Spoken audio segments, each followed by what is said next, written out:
There is not a person in this room that is not constantly up under attack. No matter how blessed you've been, no matter how successful, no matter how accomplished, no matter how healthy, no matter how fruitful you are, somewhere in your life, you are either being attacked or about to be attacked in some area of your life. What is it that will make it worth it for you to face the rejections? What is it that will make it worth it for you to brainstorm and not be intimidated and say, I can do this? What is it that will make it worth it for you to raise the bar on yourself and say, I got some more stuff in me? What is it that will make it for you when you want to give up? And God says, I'm going to bless you, but you've got to dress for the battle while you receive the blessing.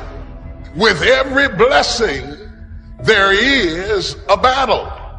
I would venture to say the greater the blessing, the greater the battle. The enemy would not send that level of battle against you if there were not that level of blessing before you. The level of battle you face is an indication of the level of blessings that you stand to receive. No robber robs an empty house. Nobody holds up a bag lady because she doesn't have anything to steal. If you're up under attack, there's something to be gained. See, you got all dressed up not to run. You got dressed up to stand, not to give place or territory, not to evacuate the turf that's yours. And it's in these moments right now that so often we feel like backing down.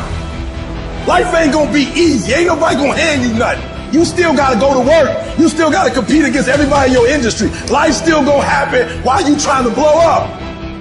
It's the obstacles in our life. It's the hardships. It's the mountains that we climb that make life worth living. But the mountain's not supposed to stop you. Your mountain has the materials for your miracle. Just because you feel afraid doesn't mean you have to be afraid. Just because you feel discouraged doesn't mean you have to be discouraged. Just because you have fear doesn't mean fear has to have you. It's hard to handle it. You got to fortify yourself and say, come on with it. I've got to step into it. If you're going to be successful in this game, you got to have a dog within you. You got to know it's a dog fight, and you got to go get that fight. A man's character is not judged after he celebrates a victory, but by what he does when his back is against the wall. So no matter how great the setback, how severe the failure, you never give up.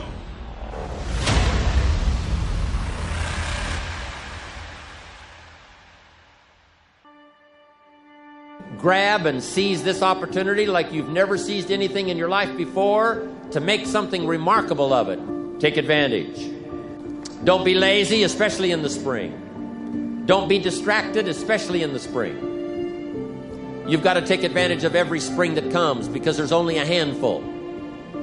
Life isn't forever. It finally comes to an end. One of the Beatles wrote, all things must pass. The sunrise doesn't last all day. Spring doesn't last all summer. The sunset doesn't last all night. We all have periods of time, pieces of time. And when those pieces of time comes, what you've got to do is take advantage of each time that comes. At the longest, life is brief. At the longest, life is just a small period of time. So don't waste your springs. Don't waste the opportunity to talk to someone. Don't waste the opportunity to have a meeting. Don't waste the opportunity to come to next extravaganza. Don't waste the chance. Each spring that comes, take advantage of them because there's just a few. Don't let them all pass. Take advantage. Now here's number 3. In the course of the seasons, 1 is the winter, 2 is the spring, 3 is the summer. The summer is called challenging time. In the summer, we've got 2 things going for us. 1 is opportunity, but the other is to watch out for your enemies. Nourish your values in the spring. in the summer. Like a mother, nourish the values. Distributors you've got, make sure that they get plenty of nourishment from you, plenty of training from you, plenty of understanding from you. Don't be short, don't be careless. Give them your best, like a mother would give the best to her child. Be like a mother in the summer and give the best you've got to everybody you can reach and everybody you can touch. It's called opportunity in the making. Be careful of those around you. Well, here's what you've got to understand. It's not the 13th floor that sends you your check. It's not the computer that sends you your check. Some live human being had to make it possible for that money to finally get to you. So remember, it's human beings that make our lives valuable. It's not systems, it's not numbers in the marketing, it's not computers, it's not the printout, it's not points, and it's not royalties. What makes us all rich beyond our wildest imagination is people. So be mindful of investing in the summer in every person you can possibly invest in. They will make you wealthy. Of course you struggle to remember it in your day-to-day life because life is difficult and it's harder to do things than not to do them, and it's harder to do them well than to do them badly. You know, and it's easy to sit around and be hopeless. I don't mean it's emotionally easy, because it's not, but it's procedurally easy to be useless and to fall back into your old habits and to not discipline yourself. And it's a matter of continual practice, slow continual practice. And I think a good example of that is something like weightlifting. You know, if you start a weightlifting program, which I would recommend, by the way, because it's tremendously advantageous physically and cognitively, you're not going to really see results for a number of weeks, and then the results are rather slow, but you can get pretty decent results over a 6-month period and absolutely stellar results over a couple of years. And so you have to make sure your time frame is right and not to be too hard on yourself. And I did mention the future authoring program earlier, and one of the things I would recommend too is if you're having a hard time implementing your decisions, say your ethical decisions, that you spend a bit more time thinking them through and writing them down. And the future authoring program is really helpful for that. That's why we designed it. And so get your goals straight and continue to practice every day. And if you're not succeeding, then make your goals slightly smaller. You want to make your goals large enough so that they challenge you, but small enough so that you have a reasonable probability of succeeding at them on a day-to-day basis. And then you have to also understand that if you fail on a given day, like let's say you're trying to quit smoking and you quit for 2 weeks, and then you have a cigarette and you think, oh my God, now I've screwed it up, I'm not quitting anymore. You smoke a whole pack of cigarettes. It's like, well, there's a couple of mistakes there.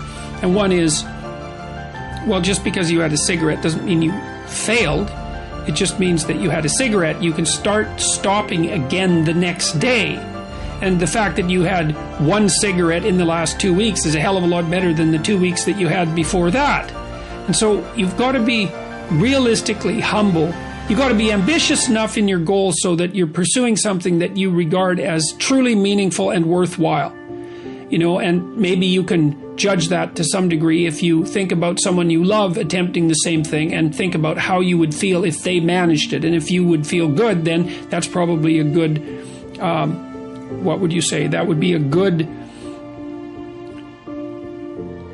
evaluation strategy to use on yourself.